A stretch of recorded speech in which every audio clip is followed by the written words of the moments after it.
Jadi Rasulullah itu sudah dipersiapkan untuk menjadi Rasul masa depan. Itulah kenapa dilahirkan di Makkah, tidak di tempat lain. Bahkan kalau tidak salah ingatan saya, menurut Sayyid Muhammad pernah dijelaskan kenapa lahirnya bukan di bulan haram, kenapa tidak di hari Jumat tapi di hari Senin. Itu ada semua kitabnya. Nah yang jelas itu Rasulullah ini dilahirkan di Makkah secara sederhana karena memang Makkah ini pusernya bumi. Kalau orang Jawa menyebutnya udele bumi. Kenapa? Karena di situ ada Ka'bah. Ka'bah itu tegas di dalam Al-Quran, inna awwala baiti wudi'a lin-nasi lalladzi bi Bakkatam mubarakah. Jadi awwala baiti wudi'a lin-nasi lalladzi bi Bakkatam mubarakah itu punya makna. Itulah titik pertama orang mengenal Allah. Makanya setelah Nabi itu lahir di tempat mana-mana dikembalikan ke situ. Dan umat Rasulullah disuruh menghadap ke situ sehari 5 kali agar tidak lupa bahwa disitulah titik manusia ke dunia dan nanti akan kembali ke akhir untuk mengenang bahwa manusia itu alien, itu aja. Agar manusia ini selalu ingat bahwa akan pulang kembali kepada Allah. Dan di Makkah itu ada namanya Jabal Rahmah yang diyakini sebagai titik awal pertemuan manusia antara Adam dan Hawa. Setelah itu di zaman Rasulullah tidak lagi di situ, tapi sudah menyebar ke seluruh dunia. Makanya agar umat Rasulullah nggak lupa kalau dulu manusia itu awalnya satu, agar tidak ribut, karena di zaman Rasul manusia sudah berbeda bangsa, berbeda suku, sudah waja'alnakum syu'uban wa qabaila lita'arufu, agar ingat titik awalnya dikembalikan lagi ke Mekah. Untuk apa? Wukuf di Arafah. Agar nggak lupa, karena zaman Nabi Adam nggak ada masalah. Orangnya masih satu jenis, tinggi besar 60 dhira. Di zaman Nabi Ibrahim baru satu negara. Dan umatnya belum ada yang sampai Bekasi, belum. Nabi Isa baru sampai di Mesir, Palestina. Paling jauh Khawariyun baru sampai di Romawi. Itu nabi-nabi sebelumnya. Lah ketika Nabi Muhammad jadi nabi, itu sama dengan sekitar Kali Bening ini. Kenapa? Jati Bening. Jati Bening ini zaman Bung Karno mungkin masih sawah, iya kan? Tapi zaman Pak Harto ini sudah mulai ada orang. Nah ini zamannya Pak Jokowi, jalan kaki aja susah tempatnya. Loh, nah zaman Rasul lahir manusia sudah penuh di seluruh dunia dan sudah berbeda bentuk. Makanya agar tidak lupa bahwa dulu asalnya satu dan ini bersaudara, maka kemudian disuruh nengok Jabal Rahmah. Itu kan cara dalam pandangan anak-anak yang punya struktur pemikiran milenial. Qur'annya ada, ya ayuhan nas inna khalaqnakum min dzakari wa untha wa ja'alnakum syu'uban wa qabaila lita'arufu, agar kalian saling pengertian. Titik pertamanya ada, inni ja'ilun fil ardi khalifah. Titiknya ada di inna awwala baiti wudi'a lin-nasi lalladzi bi Bakkatam mubarakah. Lita'arufu, di titik Jabal Rahmah ada semua itu. Dah. Loh, makanya kaum muslimin udah dipersiapkan untuk tidak rasis, untuk tidak rasialis, karena tahu semua manusia berasal dari titik yang sama.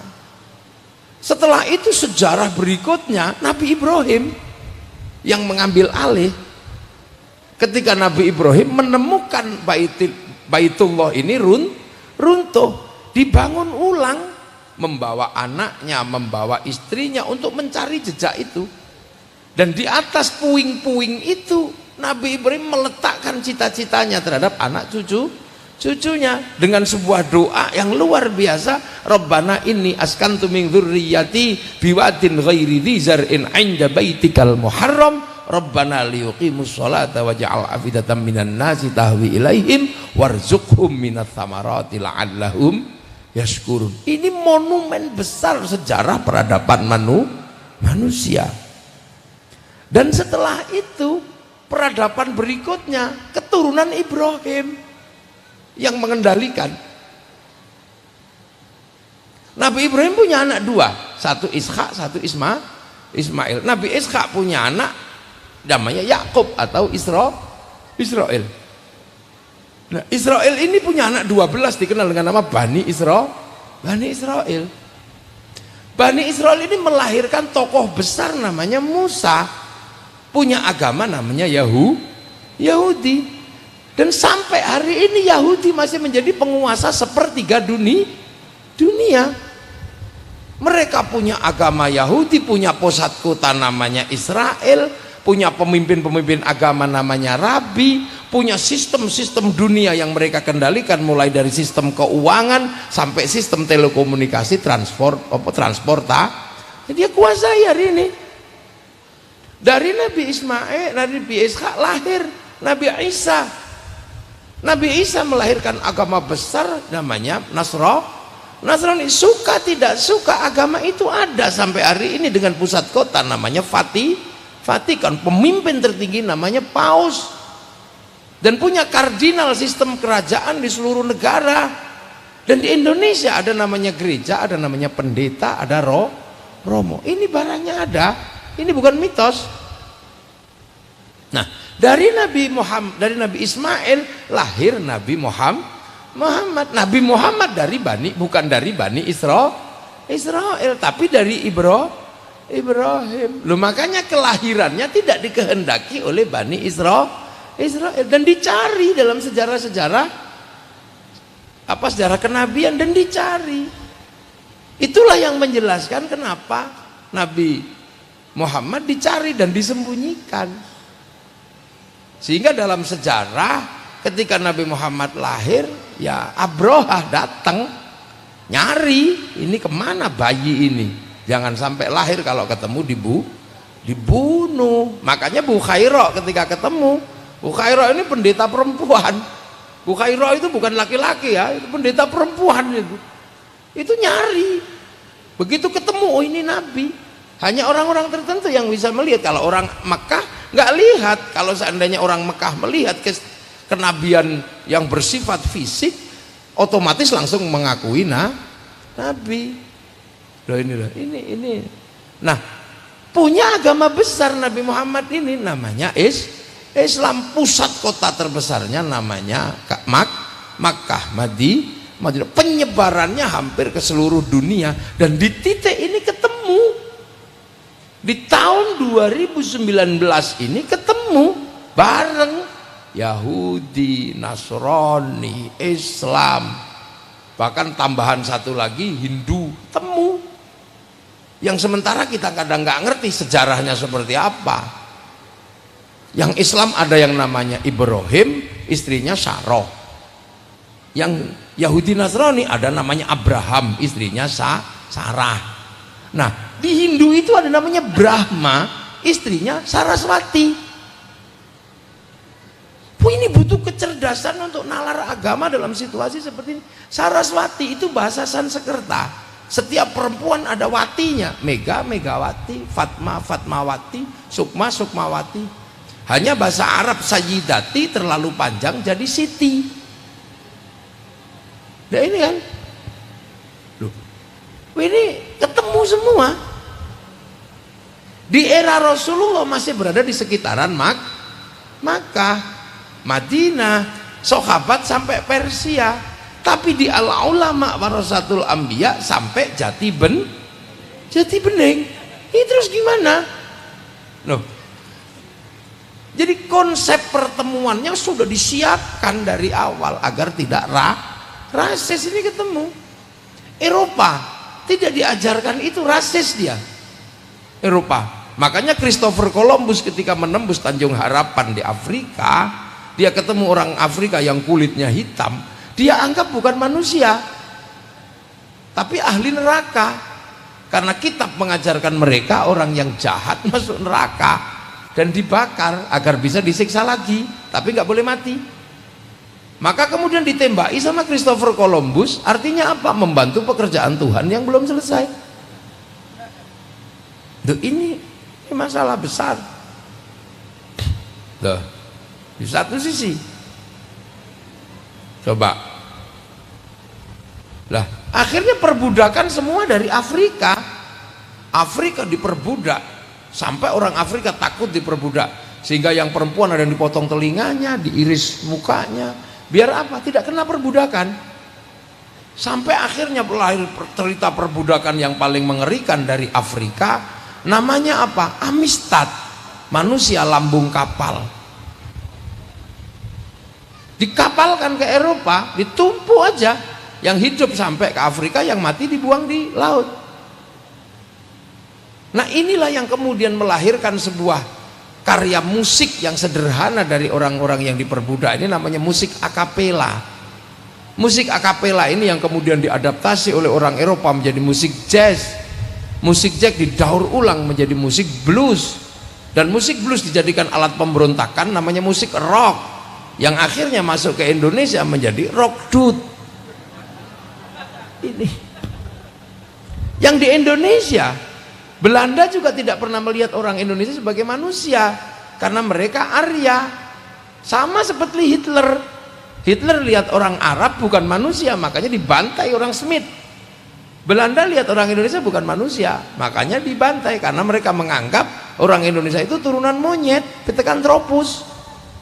Dan ditemukan tertua di Jawa namanya Wajakensis sama Soloensis. Kenapa kaum muslimin tidak rasis? Karena dari awal sudah diajarkan waj'alnakum syu'uban wa qabaila lita'arafu. Inilah.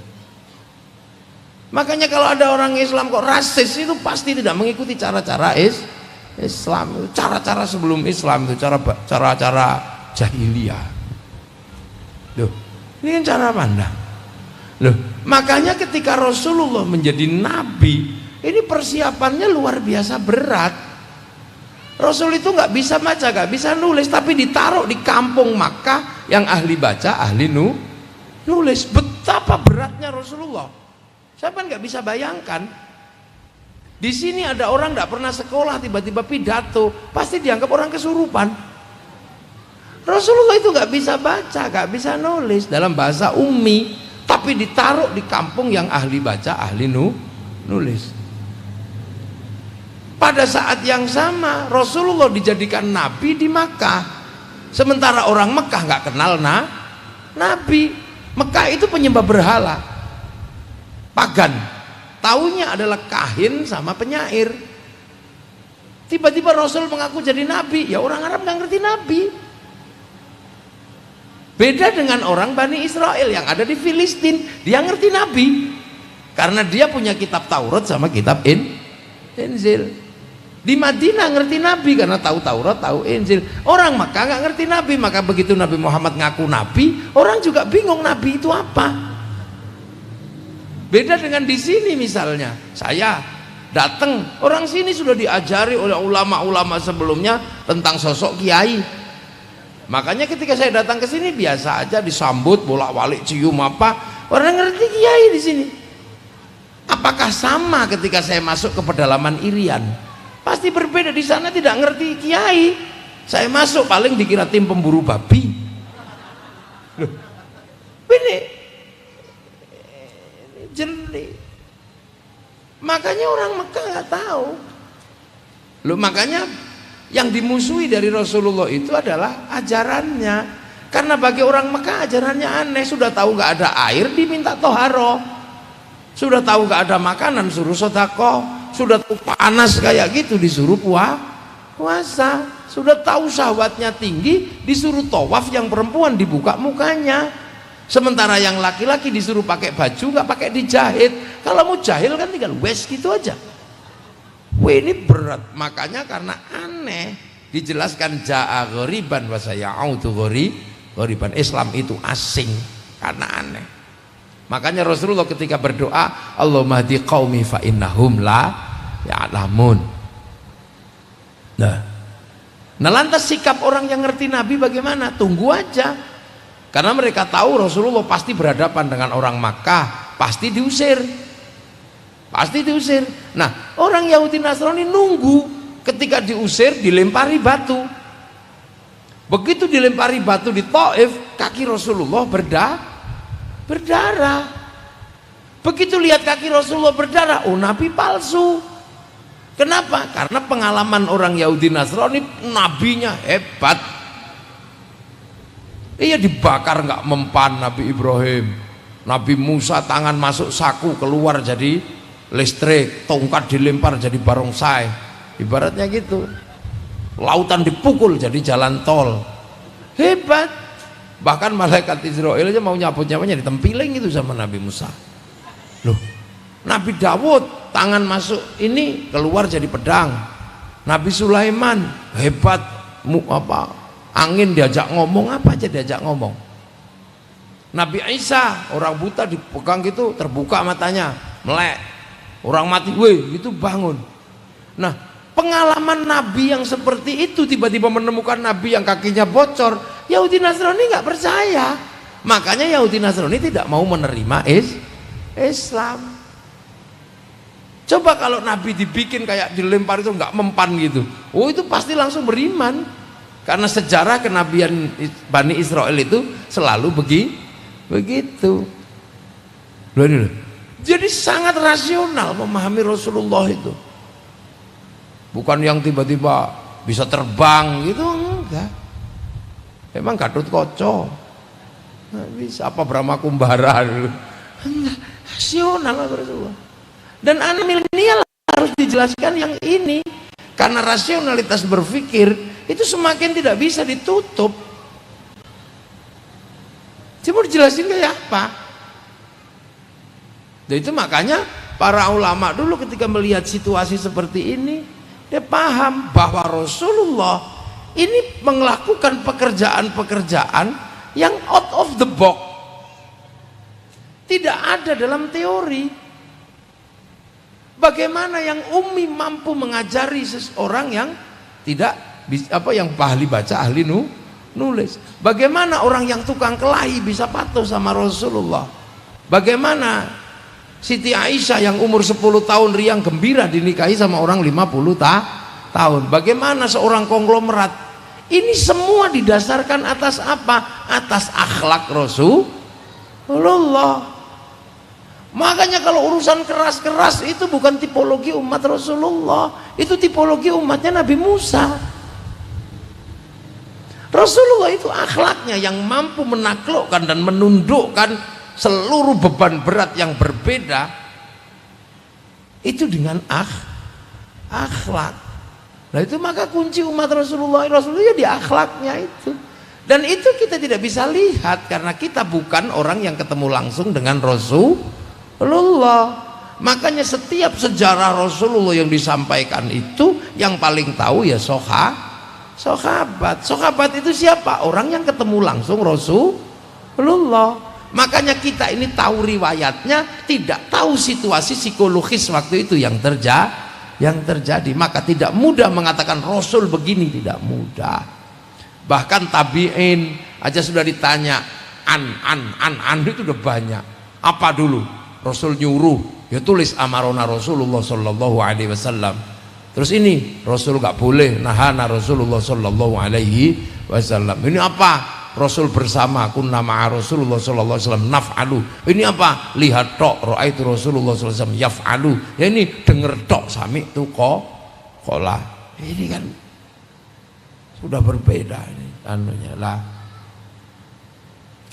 Gak ngerti lah, yang ngerti sahabat. Nah ada orang yang pengen ketemu Rasulullah, tapi Rasulullah udah gak ada, ketemunya sahabat. Nah sahabat itu akhirnya menjadi gurunya orang ini. Lah orang ini yang disebut tabi'in, bukan ashabus sahabat tapi pengikutnya tabi'in, penderek kalau dalam bahasa Jawa.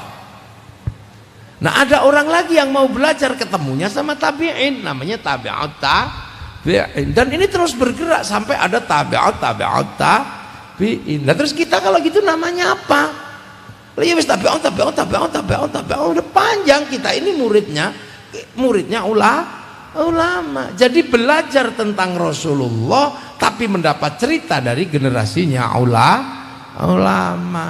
Lantas seperti apa hukum orang seperti ini? Enggak ada masalah karena ada rumus besar ahli sunnah wal jamaah. La ilaha illallah.